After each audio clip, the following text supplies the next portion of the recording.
I am Mark Raven Primero, BSc 1-10, and I will be going to discuss my presentation, which is all about radicalism and identity fusion theory.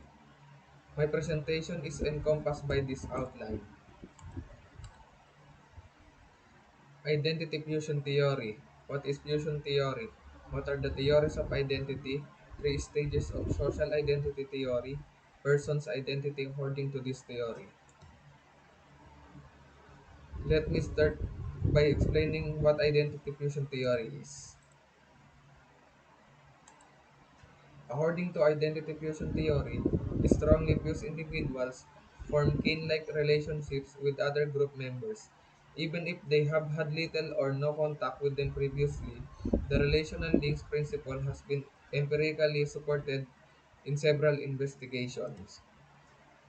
Well, basically, cultural fusion theory discusses how newcomers acculturate into the majority culture while maintaining components of their minority culture, while the dominant or host culture fuses aspects of the newcomer's culture into the dominant culture to create a fused intercultural identity. As according to what I've read, this idea states that people form kin-like relationships with other members of their community even if they have had little or no contact with them previously. So the fusion approach assumes that deeply fused individuals are concerned not only with their collective links to the group as an abstract entity, but also with their real or imagined interaction with other group members. What is fusion theory?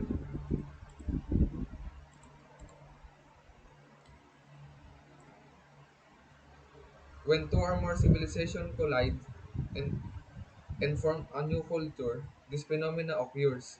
In voluntary servitude, laborers had to live and work in extremely difficult circumstances. As as a result, they were driven to seek for new sources of peace and tranquility. This merged several culture forms. This idea explains how newcomers integrate into the majority culture while retaining features of their minority culture, while the dominant or host culture fuses the newcomer's culture into the dominant culture to generate a fused multicultural identity. Theory of identity. According to identity theory, thought and matter are distinct expressions of a single material reality, despite their ability to be rationally differentiated. The idea of who a person is based on group membership is referred to as social identity. I completely agree with this theory's assertion that a person's social group is a major source of self-esteem and pride. There are also social components of the self that criminals share with one another in addition to the distinct personal identity. A collective identity, known as the criminal social self shapes who they are and how they believe in themselves.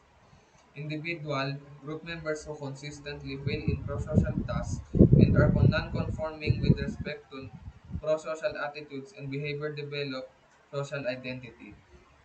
As a result of being self-discrepant or inconsistent, that applies not only to individual group members who consistently fail in prosocial tasks and are non-conforming with respect to prosocial attitudes and behaviors, but also to the group who face the dilemma of having a lower social status in society compared to the group of successful and con- conforming individuals.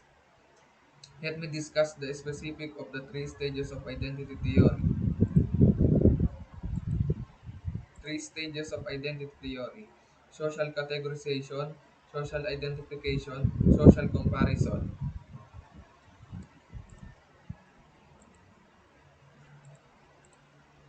Social categorization, the process by which people divide themselves and others into distinct groups, is known as social categorization by recognizing inherent similarity linkages or creating structure on it. Categorization simplifies perception and cognition connected to the social world or both. This refers to the categorization of other people into a specific group membership based on socially significant qualities. Age, group, sex, and race are examples of social categories. But how do we make use of social categorization?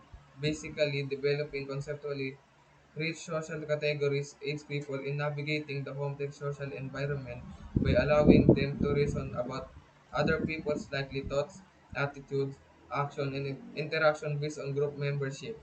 Nonetheless, social classification frequently has negative repercussions.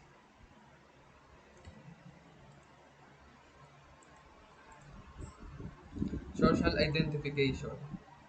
The idea of a, the idea of who a person is based on group membership is referred to as social identity.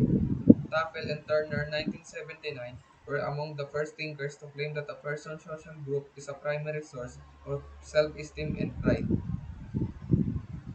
The social identity person describes who they are in terms of the groups who to which belong. Individuals' physical, social, and mental qualities are frequently used to define social identity groupings. It also relates to how people's self-concepts are shaped by their social group membership. Sport teams, religion, nationalities, jobs and so sexual orientation, ethnic groups, and gender are just a few examples. This is significant because it establishes a framework from analyzing intergroup behavior and communication based on the intrinsic importance individuals place on social group membership and their desire to see their social group in a positive light. This desire can lead to discrimination and conflict between groups.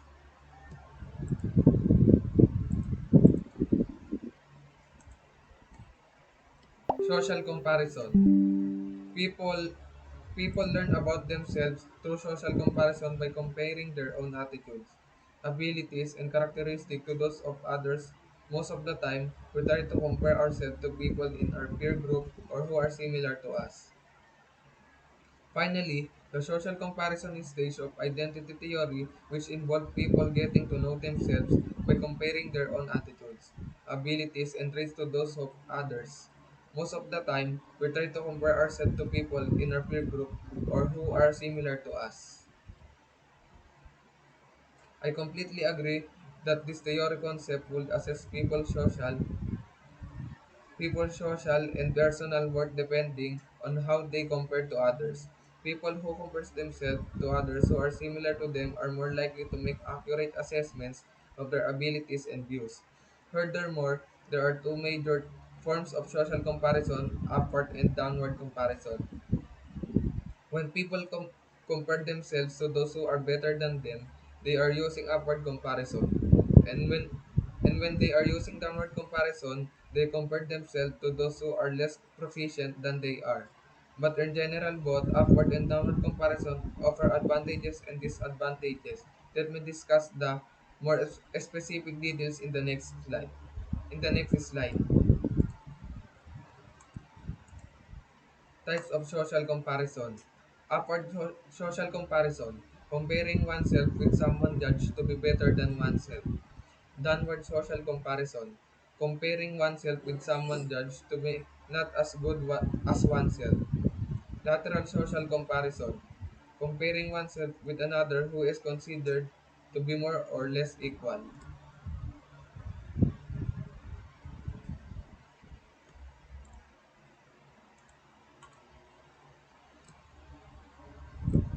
Identity theory. Identity theory states that a person's identity is defined by the group or categories to which they belong, social identities, the role they play, role identities, and the personal traits they claim person identities.